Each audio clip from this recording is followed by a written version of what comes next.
Hello and welcome to the Daily Bible Podcast. My name is William Hemsworth and thank you so much for joining me. We're continuing our journey through Scripture verse by verse. We are not skipping anything. And today we're going to look at Matthew chapter 10 verses 32 and 33. And so Matthew chapter 10 verses 32 through 33 say, "Everyone therefore who acknowledges me before others, I also will acknowledge before my Father in heaven. But whoever denies me before others, I also will deny before my Father in heaven." So I think this is a very important piece of Scripture, and I think something that we tend to overlook when we read these two passages is a statement of divinity by Christ. I know you may be looking at it with me or listening, like, where does it say that at all?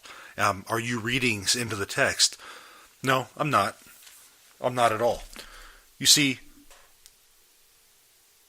Jesus makes the astonishing claim that it's the people's response to him that makes the difference on how God looks at them. And this is something only a divine being, someone who's divine, can say with authority. Only one who shares divinity with his Father in heaven can legitimately make such a claim. Now we know Jesus is the second person of the Blessed Trinity. And so here he's saying, he who acknowledges me. He who acknowledges me, I will acknowledge before my Father. So on Judgment Day, I will say to my Father that he knows me, he's mine, he's coming in. It's a statement of divinity. It's kind of veiled in there, but it's in there nonetheless. That doesn't change that. Now, anyone who acknowledges Christ, and this is like a public profession,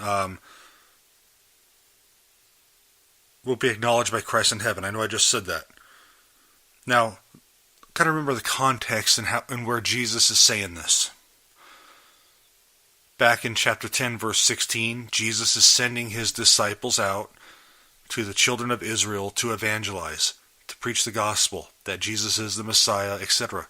Jesus says that not everyone's going to accept you. They're going to persecute you, etc.